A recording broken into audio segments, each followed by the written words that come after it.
We are live. Cool, cool, cool. Hi, everyone. I'm Tim Bermuda Sanders. I am the founder of Change the Stage. Before we jump into this, I want to start with a quick land acknowledgement. This is by Adrian Wong. Since our activities are shared digitally to the internet, let's also take a moment to consider the legacy of colonization embedded within the technologies, structures, and ways of thinking we use every day. We are using equipment and high-speed internet not available in many indigenous communities.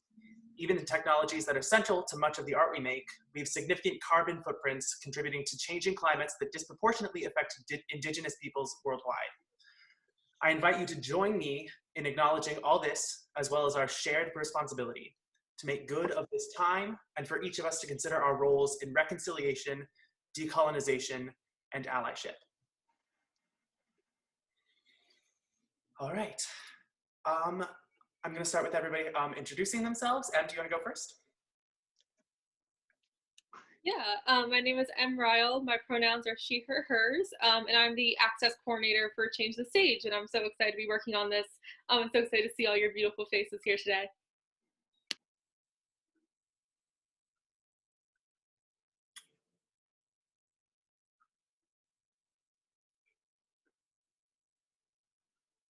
Hi, I'm Sarah Plotkin. I'm helping manage TAC for this event, and I just graduated from the master's program in theater education from Emerson.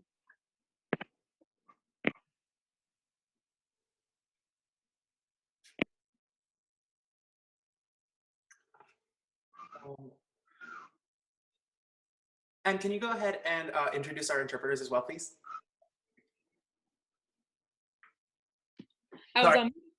For interpreters today, we have Rachel Juleson doing interpretation as of this moment. I'm really excited to have her here. And Michelle? Hello, everyone. My name is Michelle Aguillon. I'm a theater artist in the Boston area. I'm also the new executive director at Creative Arts in Reading.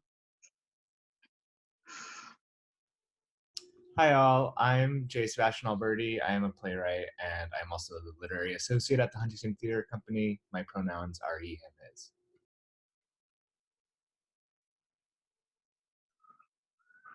Hi everyone, I'm Michael Bobbitt. I'm the artistic director of New Repertory Theater. He, him, his. Sort of new to the Boston area. I've been here for about 10 months and I am thrilled to be in what is probably the most important room in Boston right now.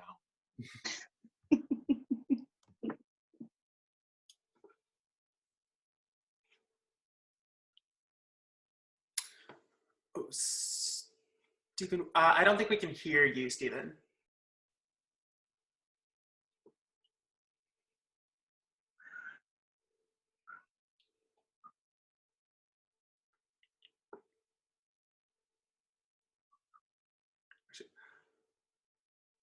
We can come back to you if that's okay. Okay, cool, cool, cool. Hi everyone, my name is Jess Ernst. I'm a freelance director in the Boston area, and I'm also the managing director for Sleeping Weasel.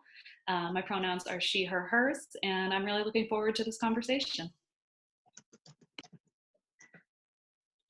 Hi everyone, my name's Betsy, pronouns she, her, hers. I am a director, educator, dramaturg, and I work in ASL English translation and ready to do some stuff, you know, access-wise. Hi everybody, my name is Elbert Joseph. They call me EJ. I'm a Boston area actor, advocate, ally, activist. I'm an ASL consultant for theater interpreters here in Boston. I use he, him, and his pronouns, and it's really good to see everybody today. I'm looking forward to the conversation. Hi, beautiful humans. I get to follow EJ. My name is Mal. I use Mal pronouns, or they, them, theirs is fine too. I am a Boston theater artist and a board member of Stage Source, and darn excited to be part of this. Thank you. Hello, everyone. My name is James Montaño. I am a freelance dramaturg, critic, and educator. I'm based here in Boston, but soon moving away to Austin, Texas, to start a PhD program at UT Austin. I'm very happy to be here and excited to have this conversation with such an exciting group of people, and want to thank you, Tim, for all the work you've been doing to get these conversations going. So thank you. Hi, I'm Alexis Shear. My pronouns are she, her, and I'm a playwright. And let's just kick this thing off and get started. Let's kick this thing off. All right, so I'm going to start with a pretty general question. We didn't get to hear from Stephen. Thank you so much. Steve. Hi, can you hear me? Can you hear me? There we go. Okay, good. Hi, everyone. I'm Steven Cuevas. I am a New York City-based music director, musician, and actor. Most recently, I was on the national tour of Once on This Island, and I am an Emerson alum, BFA Musical Theater, 2000 something. He, him, his. All right, thank you all so much for being here. I'm super excited. Let's kick it off. I'm gonna start with a pretty general question. What do you see as the greatest obstacle we face in creating an equitable industry?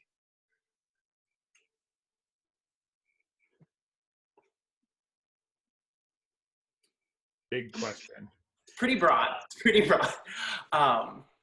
Yeah, if you don't mind, I can start real quick. I would say the first thing that comes to mind is history.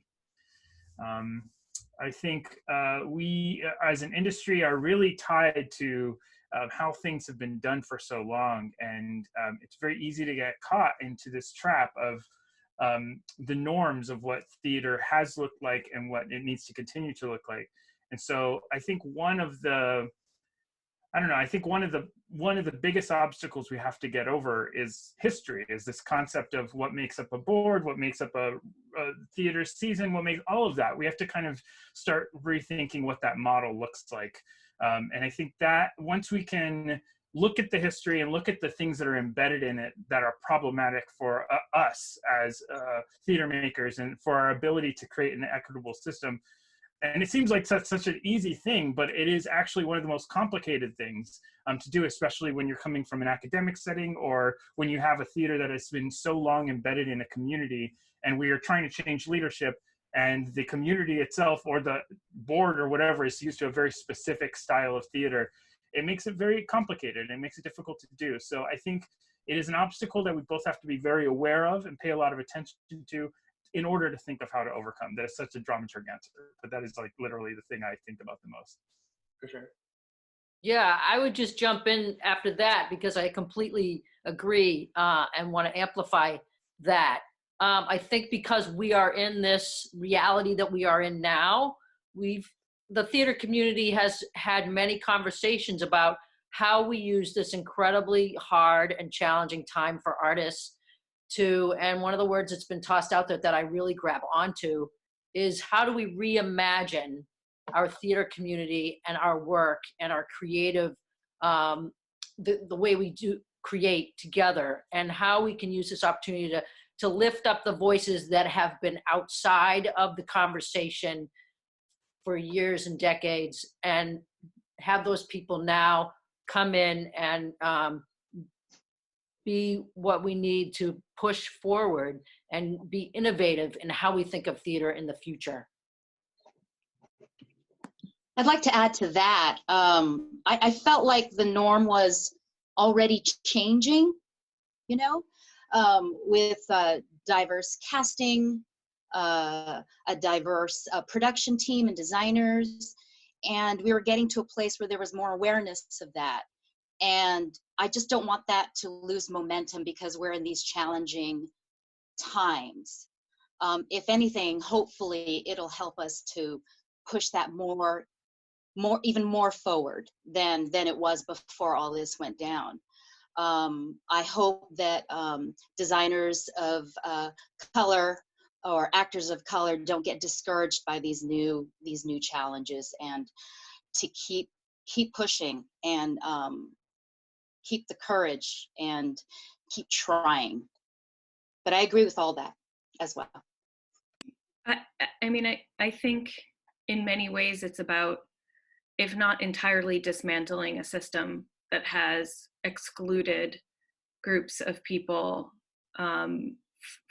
for ages, if not entirely dismantling, then somehow Jenga-ing and reimagining, like Mal said, that the system that was in place that reflects an oppressive system within, you know, our lives, it cannot reflect those systematic oppressions. We have to renegotiate and think differently about how we're setting up what the theatrical system looks like, at least in our own spaces.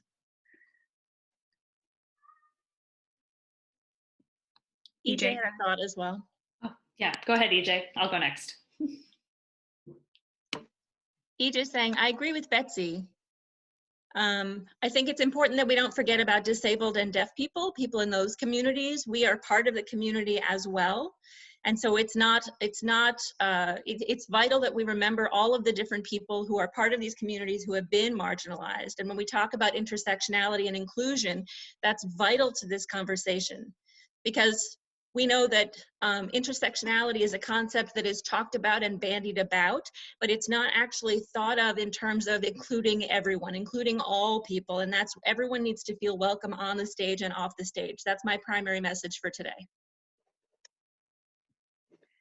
I agree, EJ. And my thought sort of ties together a little bit of what you're talking about and this discussion we're having about the systems and structures that govern the way we make theater.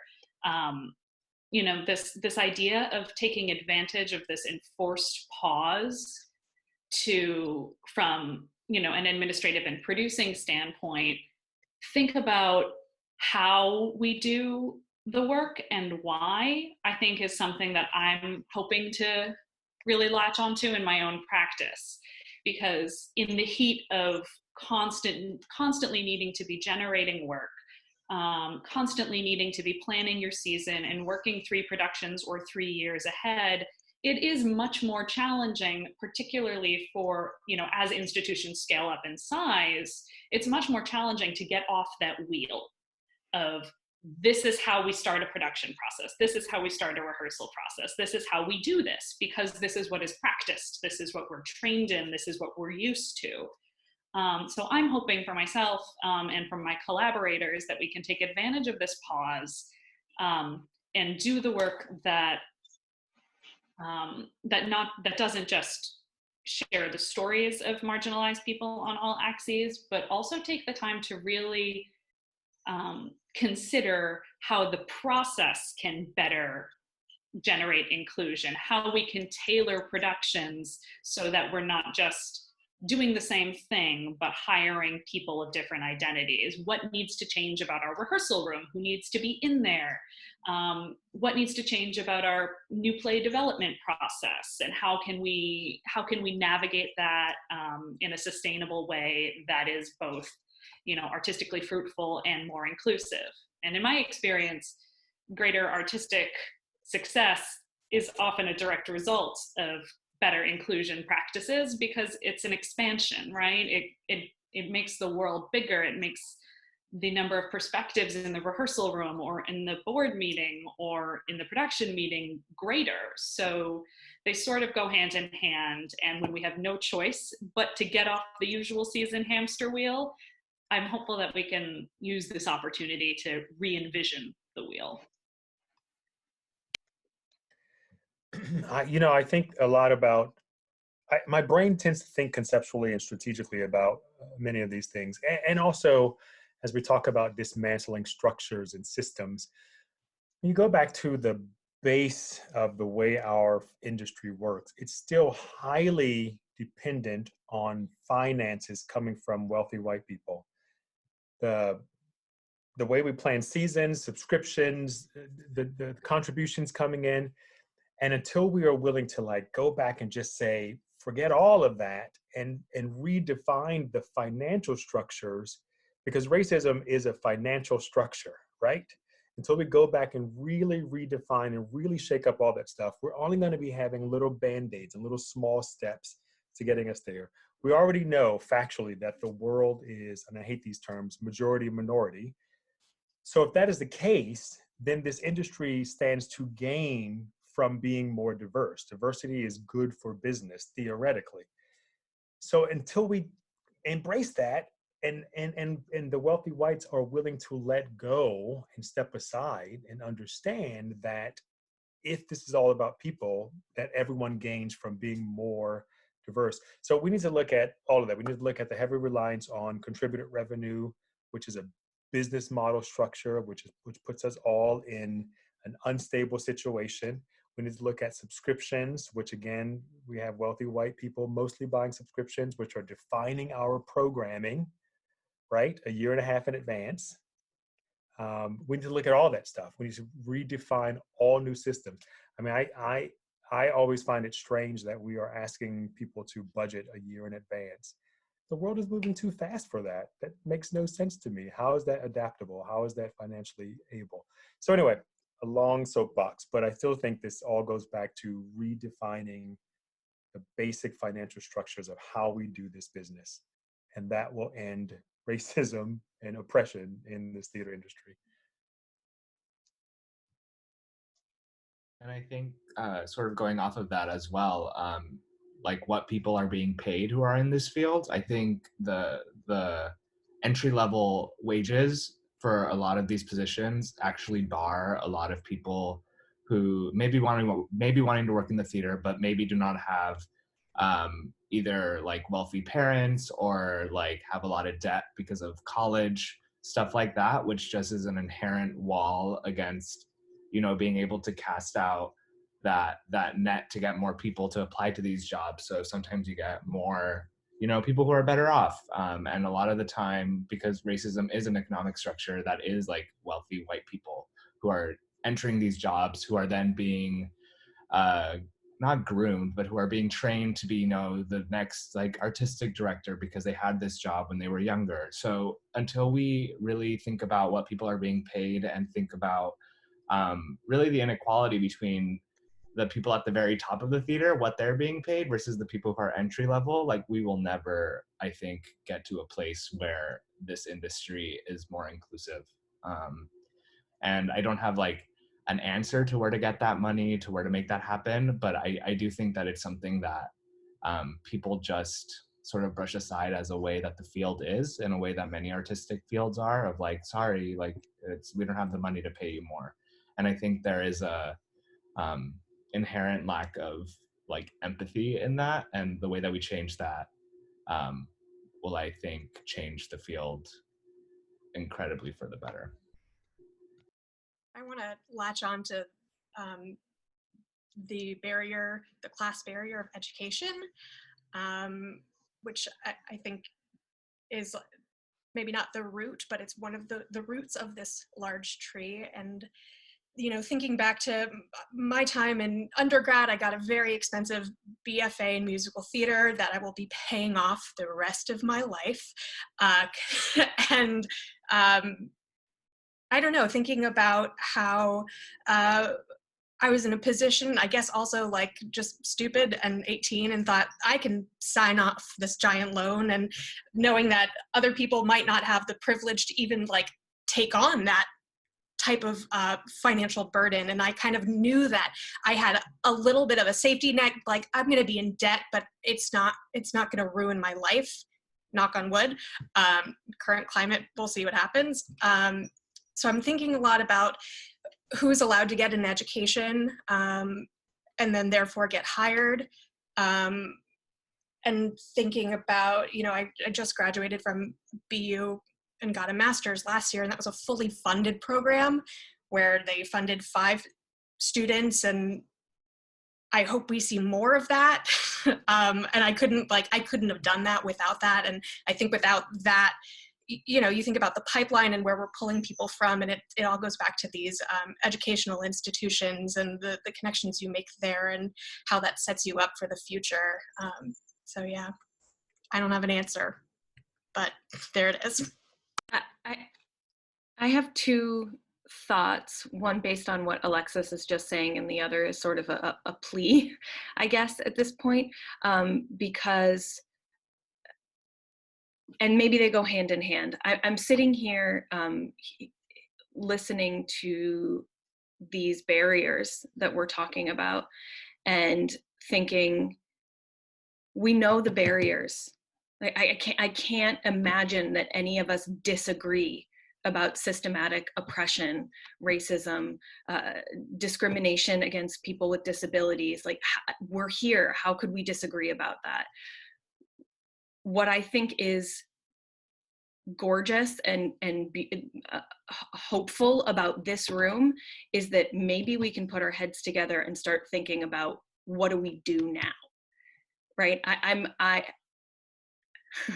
I'm a little bit Madeline Kahn with the flames on the side of my face. I'm so sorry. But I want to talk about what we can do. We're here in this room. We have this space that Jessica was talking about.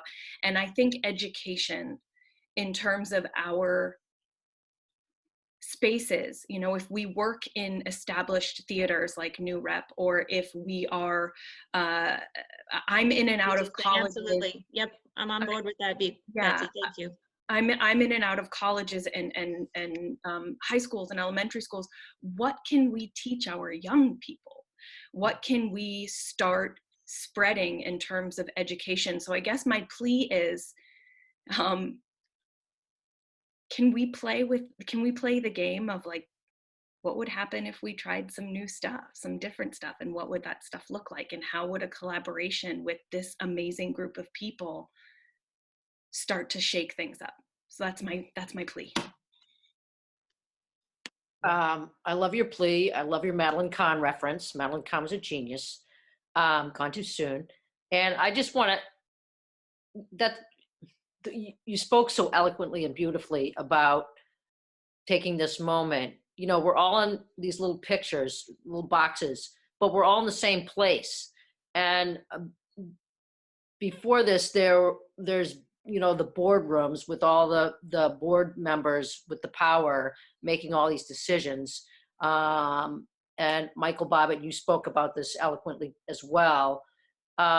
We are all together right now, all these creative, innovative humans in front of us. And we have this opportunity to reimagine, to innovate, to really strip away those barriers and think about, to brainstorm. I mean, you know, we can just be together and brainstorm, dream big, blow our brains out in terms of our imaginations, and have a think tank about how we can reimagine our theater and our creative process and our community in a way that brings everyone together and treats us all like the incredible human beings we are. So I just wanted to say, yeah, let's amplify that message, Betsy. Yeah, let's go for it. Yep, definitely. I love that idea of, rather than dwelling on the things we already know, to see how we can take that to the next step. And what I'd love to hear from all of the rest of you folks is, what things have we seen or tried that have sort of expanded that? And it can be big, it can be, you know, like whole production process stuff, or it can be on the smaller side. Like, I have to say, like, I don't remember when it was because time has no meaning anymore, but within the very recent past, I saw a job posting actually from you folks at New Rep, Michael, calling for a part-time grant writer. And I was really struck by the application materials requested, which were, send in anything you want about why you want this job. And it was such, I've never seen that before. And it was such a really striking and interesting and innovative way to start to, in the littlest ways, break down this barrier of the stuff you're expected to have, or the tricks and the codes you're expected to know in order to work in this field. So it could be production specific work, it could be administrative tactics like that, but I think this is a great opportunity for us to share things we've noticed that we find promising, and how can we expand and extrapolate from that. Yeah, all of our people postings start with our race equity training, our race equity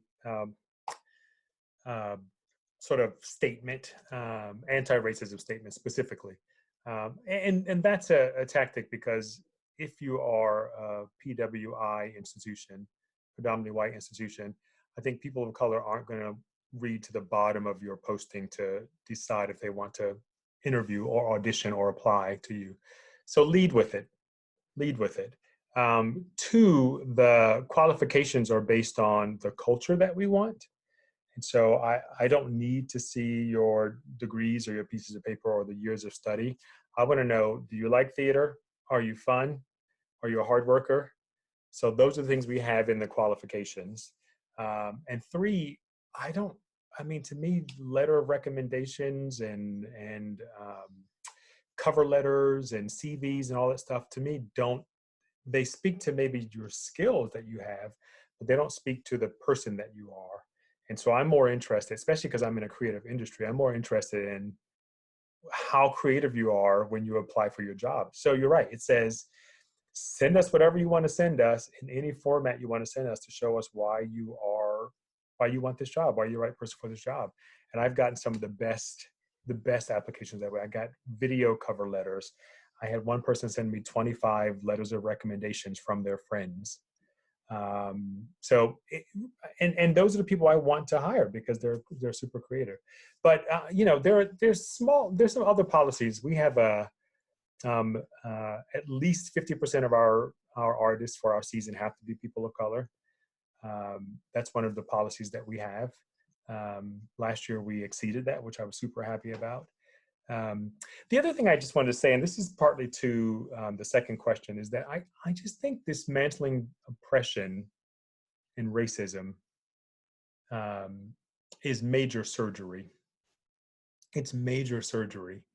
And I think there's so many people that go into that kind of work that have not educated themselves about what it is, what oppression is, what racism is. And they make so many mistakes. They wind up re-injuring people that are already injured. And so I think, the second question is what is one thing we can all do to start this work? And I think the main thing every single organization can do, and every single person can do, is educate yourselves. Is spend some time educating yourselves. It should not be the responsibility of people of color to educate you. It should be your responsibility. But just getting on the same page and understanding all this stuff will take you far in advance for being able to dismantle this. So we have dozens of small things that we're doing to dismantle it. And the other thing I will also say is that what people have to understand is that I use the gay community. In the gay community, we have markers to show that we are not homophobic. We have rainbow stickers that we put on our windows and on our materials, signifying that this is a safe place. We don't have these kinds of markers in the people of color world. And the only way people of color find out that your organization is safe and comfortable is word of mouth still. And so it really requires action, and not words. Action, action, action. So the more action you can do, the more you'll get more people of color involved. And just to add to that, Michael, we talked about this, right? That people are well-intentioned, and we love that, but we want to see more action, right? So I agree with everything that you said. Jessica, to answer part of your question about what are you doing? I decided to take on a project that is kind of daunting and really challenging and out of my box. But we, meaning the Asian American Playwrights Collaborative, we are going into our third annual summer play readings and performances, and we can't do that. And as a board, we were going to just bypass this year. And I said, hey, why don't we do it anyway? It'll challenge me, it'll challenge the actors to use this format in telling their stories, because we should still push forward, again, like what I was saying before. So I'm going to challenge the actors to act for this format, play around with it, have more rehearsals. We have a budget for this. So that's what we're doing in our little world, to try to take action. Because it's difficult and challenging to find work. So I decided at some point in the past couple of years, I'm just gonna make it. You know, I'm not gonna wait for the job to come, I'm gonna make the job.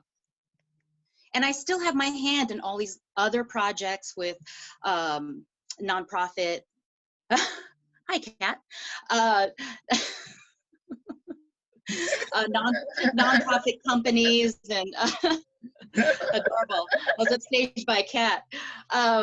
But you know, I still have my hand in so many different things, but you know, I'm trying to perpetuate the work moving forward despite all this. And I by the way, I love this conversation. I love hearing everything that you have to say, and I appreciate being part of this. Yeah, I'd like to add to that. May is Asian Pacific American Heritage Month, and I just read an article in the New York Times that so much New York theater based around Asian voices has been silenced because of this. And it just really empowered me to think, why do we have to wait every year for May to have our voices be heard? We should be spreading our stories all year round. There's no reason why we shouldn't do that. And we should encourage theater companies and production companies to do the same, because we have really valid stories to tell. And something else that, another topic, in the New York scene, as I'm a musician, so I see what's going on. Musicians are hired through a contractor system.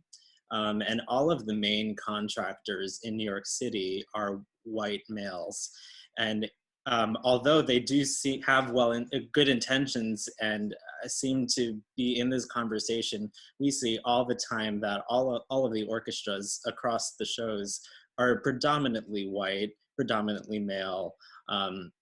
You don't see many music directors of color or female music directors or conductors.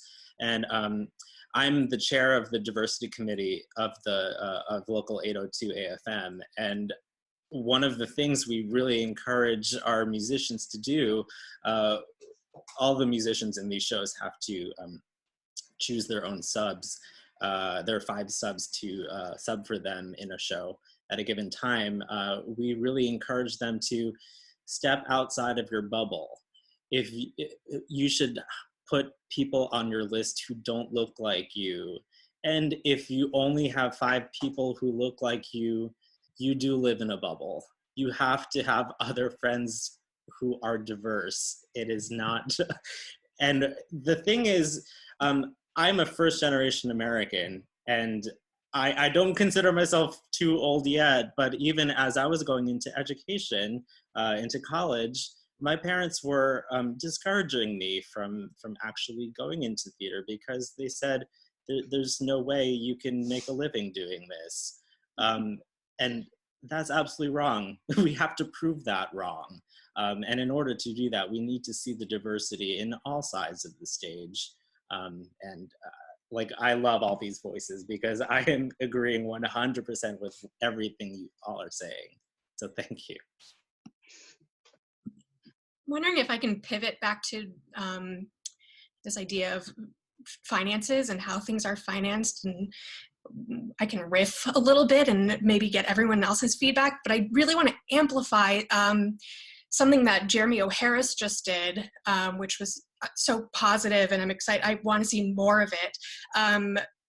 He's a playwright. He wrote Slave Play, and he inked this deal with HBO, and with it, a thing that he demanded in his contract was a discretionary fund. And it's just a giant sum of money where he's allowed to use that money however he wants. And he said he's going to use it to fund theater artists and commission playwrights and help the theater out, and thinking about how Hollywood and this industry that has so much money compared to the theater, uses all of the talent in our community, and trying to figure out more strategic partnerings between LA and all of us. I was going to say New York, but all the theaters everywhere. And so as a playwright who's like flirting with TV and film, I'm like trying to figure out, okay, well, if I'm going to go that route, how do I like do that while also support my community? So I don't know. I'm interested to hear from other people, like how do we create those partnerships in a meaningful way? There's a process called radical universalism. If you think about policies that are created, most of them are created on a bell curve, so that most of the people are being taken care of. The problem is that that doesn't include equity, diversity, and inclusion. And typically on a bell curve, someone on the ends are getting screwed, right? So what radical universalism says is that we have to look at all policies to take care of the people that are being taken care of the least. So that policies exist like this, so that most people over here that aren't getting taken care of are being taken care of the most. And I think that's sort of what Jeremy O. Harris is doing. He's saying, I want to create a policy and a structure that takes care of people that aren't being taken care of. One of the most successful policies was affirmative action, even though white people actually benefited from that policy more than people of color, if you go back and look at the history. So that's what we have to think about. As we're looking at policies and financials and stuff, we have to look at taking care of the people that need to be taken care of the most. And that's how we have to approach all of our financial structures and put them in place. Interesting conversation happening nationally about streaming and the fear of streaming. And I'm sure a lot of it comes from theater people's lack of knowledge about streaming. It's not our platform. Digital is not our platform. So there's a core competency that has to be learned. But one of the conversations I heard last week was from collegiates that don't want to teach directing students how to direct for film, or even to direct for filming of their stage productions. And to me, I'm like, why not? You're not going to lose the base of training and the skill set of directing for stage by adding another skill on there. But that's an idea. And this whole idea of streaming too is that we don't want to lose the feeling of being in a space, seeing a show. And I get that, but I don't think that's going to change. It didn't change for the sporting industry, right? Sporting industry only benefited from streaming. In fact, they were able to get more sponsorship, easier to sell tickets because there was so much visibility. So it's not going to hurt anything. And when I think about what I'm trying to do, the idea of 100,000 people seeing my play is so much better than 5,000. So to me, there's no argument. Michael, I love this concept of radical universalism. That's not a term I'm familiar with, but it dovetails into something I've been thinking about, both relating to a project I'm working on with EJ and Betsy, and sort of in general, this idea that doing things to enhance accessibility isn't just good for the people who specifically need those accommodations, it is better for everyone in the room. The accommodations and changes to the traditional production process that we've made for our adaptation of The Tempest that incorporates both the original text and text translated into ASL that EJ performs beautifully have not just, allowed us to create a bilingual production that has greater accessibility both for artists and for eventual audiences, but it's also given us the opportunity to do a really highly tailored development process for this adaptation, which is only going to lead to a more rich and fully realized artistic work. So this is an example of accessibility being better from a justice perspective, better from an artistic perspective, and it's just better for everyone. I have a very good friend who is an elementary special education teacher, and the amount of times she's said that, oh yes, the tools I use to teach 6-year-olds who have developmental disabilities or executive functioning challenges are incredibly useful to me as a 30-something woman who does not have those particular developmental disabilities. Greater access benefits everybody in the long run. The work is worth it, both for, you know, just the ethical and moral standpoint. It's worth it to make better art, and it's worth it to make all of our work environments and all of our work processes healthier and stronger. Please document and I agree with disseminate. that, definitely. Yeah, can I just say something? When it comes to accessibility, it's not about charity. It's not about giving to people who are in need, for example. It's really about benefit for all, the way Jess is saying. It's about everybody feeling welcome as they enter the space, the rehearsal space, the theater space, rather than feeling unwelcome. So if I have a person, you know, I'm a Black person, and if I see another Black person in the room, if they're a man and I'm a man, we may have a lot of things in common. He may be gay, I am gay, but there are things that also exist as conflicts for me. For example, if he's a hearing man and I'm a deaf man, and he can walk into any space as an actor, as a designer, and have access to things that I do not. The question for me is that equity? Is that fair? Do I feel welcome with all of my identities and everything that I can bring to the table? Because the access that is provided for me would be access for him as well. So that it really is a creation of inclusion and equity. To me, that's the definition. I would apologize for my cat, but I'm actually not sorry. So just there it is.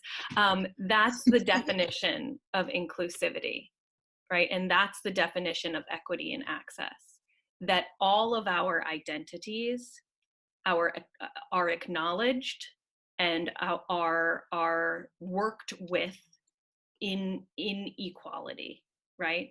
So every aspect of who EJ is taken into account when working with EJ, every aspect of anybody's identity. And we all have intersectional identities, some more oppressed, some less, some identities have less access to the general spaces than others, I think is what I want to say. And when we ask, those of us who have places of privilege and have sort of privileged identities in many ways, when we ask for all of those identities and voices, we ask for feedback, we ask for stories, we ask for what do you want to see, what do you want to hear, where do you want to be, what's exciting to you, what's scary for you. That's what contributes to making more engaging, more multifaceted, multivocal art, and that's what I'm jazzed about. That's what makes me really excited, is penetrating the different layers of what art can be and looking at things from different angles, linguistically, accessibility wise, race and gender wise, and especially taking canonical plays and flipping them on their heads like that. That's cool to me. That's super cool. And I'm digging working with Jess and EJ, and it's fun. I do want to make sure that we have some time for some audience questions. I hate to cut this off because this is absolutely wonderful, but I do want to just go ahead and open. If you do have a question for our panelists, you can go ahead and put it in the comments, and I will relay it to our panelists post haste. There's a little bit of a delay on Facebook, so I'm going to give it a couple minutes.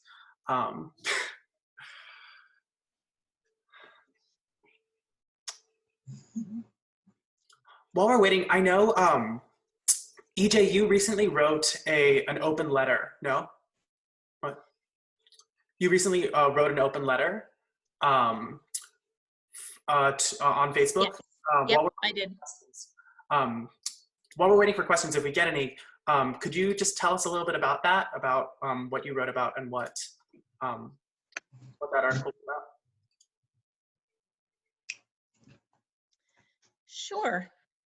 Yeah, I wrote an open letter to the Boston theater community just to express my truth, my experience over the course of all these years of having grown up in Boston, being born and raised here, and what I've seen and what I've learned, and the barriers and obstacles that I've experienced, and what promises were made to me and broken, and what promises were made to me and fulfilled. I think there's a lot of conversation today and in general about finances. And I see money as the root of a lot of conversations that I hear. But you know, people always find a way to get things that are priorities for them. You can make the budget work for you in any way you want to, and I've seen that happen. So if we're not prioritizing accessibility from a financial perspective, but we're prioritizing projections, for example, we find the money to do the things we want to do if they're a priority for us. And so this letter was about what I've seen over time and saying that as disabled people, as deaf people, we need to be a part of the theater community in every sense, so that everyone, like I said, all communities, all voices are included on stage and off and not marginalized in the ways they typically have been. Because if we're talking about racism, you know, it's not just about, you know, racism is not just about the color of the skin, in the way that autism is not just about the medical determination of whether a person can hear. People have disabilities, people have multiple identities and fit into these different categories. So my letter was about, and what I'm saying today is that we need to really respect people's identities and value them on an equal playing field.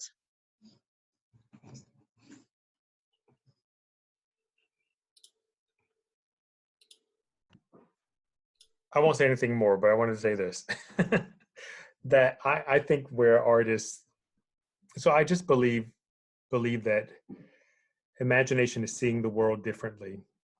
Creativity is bringing imagination to life, and art is the product of creativity. And therefore, artists are experts at imagination. And I think the strength that we have is in our ability to imagine the world where none of this oppression exists. And that's what I want us to do. I want us to imagine what utopia looks like. And then maybe where we come up short is in our ability to execute the finances and the structure and the systems to get us to utopia. So maybe that's where we need to find diverse economists and diverse futurists and diverse strategists and diverse MBA people to really help us look at this idea of utopia and then build systems to make us get there. Because if we keep building programs and executing small procedures to get us there, we're only doing like little small steps as opposed to a big overall thing. And so that's my big dream. Let us dream about what utopia is. Let us do what we do best, which is to imagine the world different, and then let us get the help we need to build new structures so that we can do. And EJ, I have a beautiful email that you sent me way when I first got here that is still sitting in my inbox, that we're going to address together. But I really want us to realize that we do what we do really well. Let's get the help we need from others to help us get there. And I want to, if I could real quick, kind of piggyback a little bit on that, and also kind of hit on something that I think Betsy was talking about a little bit earlier, but the question of like what we can do and where we can go and how that can happen. I'm thinking a little bit about the education part that Alexis was talking about as well, and this idea of, you know, and this is on my mind, obviously, because this is the next step for me, right? This is something I'm thinking about as I head deeper into academia. And I'm thinking about coming in as like an associate at a regional theater and how much that experience, how much the whole system was completely novel and new and scary and was nothing at all like what had been explained to me when I was an undergraduate or even a graduate student. That my understandings of how the systems functioned and the inequality was not built into my education from the beginning. So when I stepped into that environment, there was no understanding that theater was not addressing the needs of people with a variety of abilities or people from different backgrounds or that, like, I had no understanding of that until I had to work in the theater, and starting from the bottom, of course, being at, like, you know, some of the very bottom steps of a theater, and getting paid as badly as Sebastian was talking about. And so my thinking about, like, what we can do for some of us who are in these positions is early on, as we're training these artists who are people filled with imagination and creativity and who are building that as young theater artists, is like embedding this information as early as possible. I think there's a little bit of, I don't understand why, but there seems to be this lack of clarity about how the systems of theaters function. What is a board? I didn't know that until I had to deal with a board. And not knowing that, being a young theater artist sets you up for an inability to actually access and to imagine appropriately. You can't imagine into a system if you don't understand fully what the system is. At least I can't, I would say. And so I think that is something that I think is essential. And it is one thing that theater artists who are coming from a variety of backgrounds, I think it is a requirement of us to be able to not only speak out about the things that we see, but to present a history that is clear, a history that really talks about where we are at, so that we can let the young artists and the people who are growing up and just graduating like Tim, that these artists can actually bring to light a new vision of theater based on knowing what we need to get rid of in the first place. So that's just, I don't know, that's been in my head recently.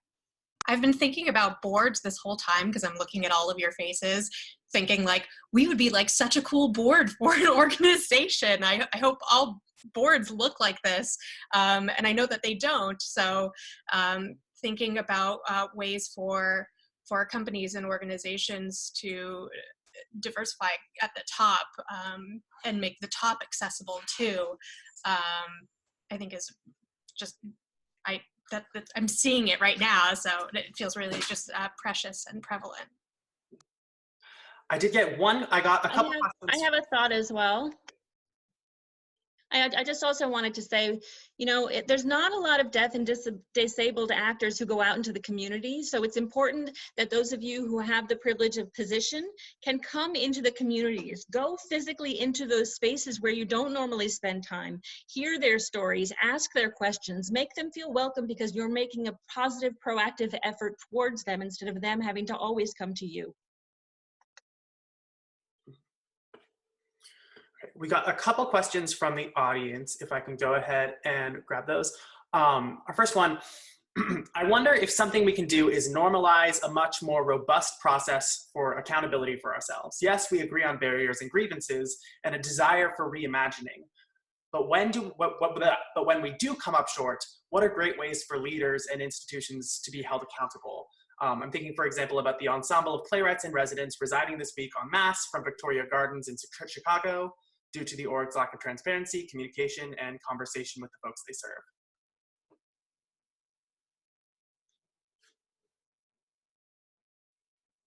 I don't have an answer, but I suppose one suggestion would be to talk about when we screw up, talk about when we're not serving the people we thought we were serving, talk about when it actually ended up serving us better than it ended up serving them, or whatever happens, but to be transparent and to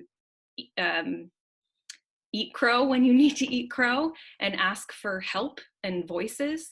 I think the only way we're ever going to grow and reach that, I wrote down intersectional utopia, is if we ask for help and are honest about our shortcomings and our lack of knowledge in the places that we have lack of knowledge. The only way we learn is by asking questions and seeking answers and playing with those answers. Thank you. Yeah. I have a thought about that as well. I think it's also important to understand each other's culture and language from that perspective, because there's a lot of misunderstandings in my own experience that have been very negative around cultural misunderstanding or cultural assumptions And so I think we need to respect each other's language, linguistic backgrounds, and also our cultural backgrounds. And please listen to each other on a very deep level. I think those of us who are operating from places of greater privilege are in a unique position to hold, other people who do hold those more privileged identities and who also find themselves in positions of greater power. I think we're in a unique and position to take responsibility for our people. Like, as a white person, it is my responsibility to speak up if I see if I'm in a room with another white person who is behaving in a way that is not acceptable, whether it's out of malice or ignorance. It's my responsibility to say, like, hey, that's not okay. And I don't think it always necessarily has to be from, we don't have to wait until it gets to a point of confrontation. Like, something that I'm going to try to do better going forward is when I'm working with a theater company, or when I'm starting, setting up auditions and things like that, is, asking for a plan for language access if there are deaf actors who want to audition, just regardless of the nature of the show, talking to the company I'm working with and saying, what is the plan for providing language access if somebody wants to audition who requires interpreting, and how can I, note that in the audition form? So we're committed to that. So we actually have the tools in place, and it's not an afterthought. It's not a Band-Aid in the same way. So my plan, and I look forward to being held accountable for it when I forget things, is trying to remember the things that are perhaps outside of my own personal experience that might affect the way a person feels in a room that I have some control over, and try to do my best to anticipate that. And if I've missed something, say, oh crap, my bad, how do I fix it? And then do my level best to actually fix it. And I think we can all encourage each other to do that. We can check in with each other and say, hey, did you think of this? Or I see you're doing this production. How are you going to handle X? Or, I don't know, just generally holding each other accountable before it has to be a huge conflict, because we're all human. We all forget things. Our experiences are all limited. So if we can all get a little more comfortable with that level of small scale discomfort where you're like, oh crap, I feel like a jerk, I forgot about that. That's way better than a big explosion further down the line because you didn't have this sort of community connectedness and willingness to listen. That's my thought. And speaking specifically towards the person who asked the question about the playwrights stepping away from Victory Gardens, I think that'll just be interesting to see how that plays out. And I think it, puts the power in the hands of artists and says, like, that you are the generative force here. And I think as artists, we can kind of take a little bit more ownership and kind of, demand our theaters and organizations to be better and just be honest about, where it's interesting right now. I feel like a lot of organizations are finally asking artists, like, what do you need right now? And it's the first time I've ever been asked by a theater, what do I need right now? So I think that the more that we can just, be in conversation, honesty. Yeah. I think real quick that I've been trying to follow up on this situation. I've been reading it off and on, finding it very confusing about what the process has been for getting a new artistic director after Che Yu's departure. And it's highlighting for me, again, a lack of knowledge that we have about how these decisions are made. Because I don't really understand how does the board decide without do they not need any input ever? Fine. Is that the way decisions are made? Have we all agreed that that is okay for so long? And again, this to me talks a little bit about the lack of transparency that we have about how in theater decisions are made overall. And it is something that actually really bothers me about this story overall is I don't understand anything about how the power structure in this organization works. And so that's, again, something that I think we need to really pay attention to, is how opaque are we about our structures? All right, we're coming right up against an hour. I'm so sorry if we didn't get to your question. There's one more that I want to get to, just kind of to leave off, because we do have to sign off pretty soon. But this, I have loved being a part of this. Thank you so much for participating. I'm blown away and I'm so inspired. But a question from the audience that I think would be appropriate to leave off with was, what do you see as next steps for the collaboration that's taken place today? Is there anything that we can all do together from here? I would be excited if we all kept talking. It seems that we're all here for a reason, that we all have that fire and that desire, and with so many different experiences and so many different wants, I would be honored to keep talking to people about how we in the Boston area and beyond can start taking some steps from Austin, from New York, from Boston, to walk the talk. Speaking on behalf of, as a proud member and privileged board member of StageSource, we're starting to have these conversations about how we use this opportunity to reimagine our theater community and making it more equitable and inclusive for everybody. This is our opportunity. And so we're having those conversations. They're called #WeWillBeBack every Tuesday. And different folks from different parts of the community come, and we have kind of a themed conversation. We're not doing it this Tuesday because of the holiday. It's going to be next. But go to stagesource.org, and there's a lot of resources, and anybody is welcome to be part of those conversations. And anytime we have a gathering like this of artists who are so committed and fired up to flip the world on its head and create art for everybody, we should just create those opportunities. And StageSource is one of those places where those conversations are happening, and I welcome everybody to be part of that. I have a thought. I'd like to say that as well. I feel like if people don't understand intersectionality, feel free to come to me. I'd be very excited to have an intense kind of conversation, really on any level with any of you about it. Anybody in the audience as well. You can talk to Betsy, you can talk to Jess about the experience we're having with The Tempest. We spend a lot of time and energy thinking about these very topics and how the process has worked and how it can work and how things should go in different spaces, how casting can be inclusive, for example. And I'm more than willing to spend my own personal time having these conversations with anyone who's interested. So please feel absolutely free to reach out to me. Thank you.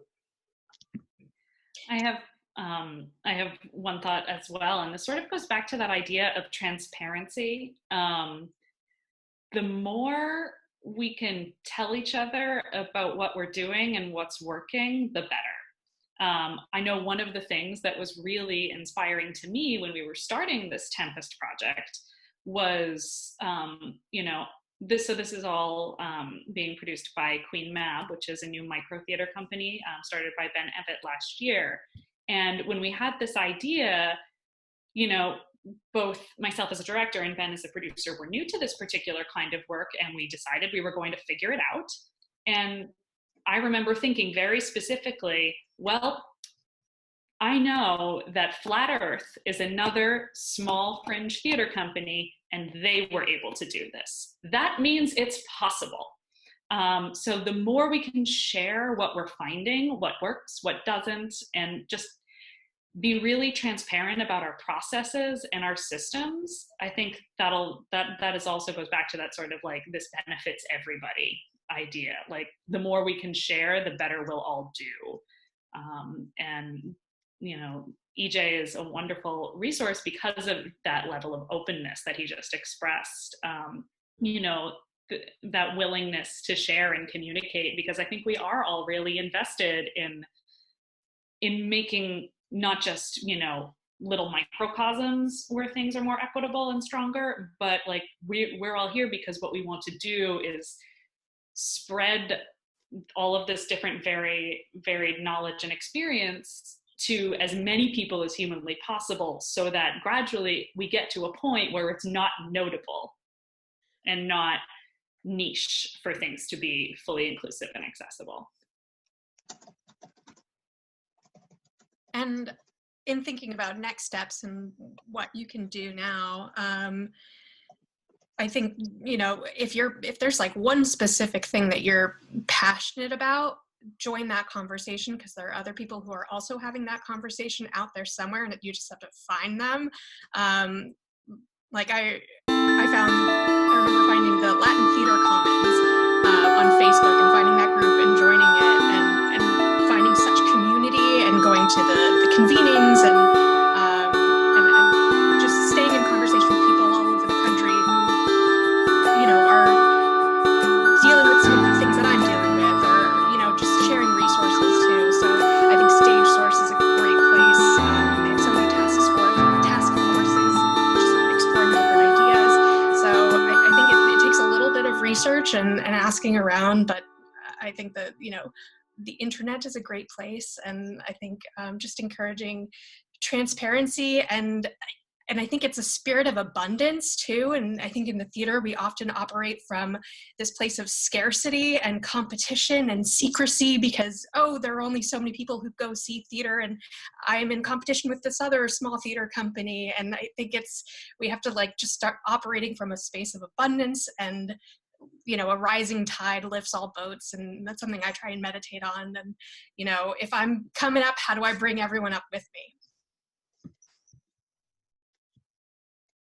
I think if you have the power to assemble your board or anything, or if you're doing this video that you're going to release on the internet, whatever avenue you have access to, just take a look around at the people you're involved with and make sure it looks just as diverse as the people in this Zoom room right now. Everyone has such a unique path of life and such great ideas that you will just devour if you take a listen to what people have to say, who don't look like you, who don't talk like you, who don't communicate, who don't share the same language, anything. Designers, casting directors, musicians, actors, directors, everyone. Just if everyone looks and is different and brings all these ideas, your project is going to be so rich. So if you have the power to do that, I encourage to go ahead and do that. I try to do that with all of my projects, and try to get as many diverse voices as I can, be it a music project or if I'm casting something, and because it just makes that project so rich. So really, if you have the opportunity to do that, however small your project is, I encourage you to do that. Thank you. All right. If there's nothing else, this has been, yes. If there's nothing else, thank you so much all for being here. This has been fantastic. I'm gonna go ahead and take us off of live. But I cannot thank each and every one of you so much for being part of this conversation. This has been wonderful on a personal level. This has been just inspiring. So thank you all so much. And thank everybody in the audience for watching.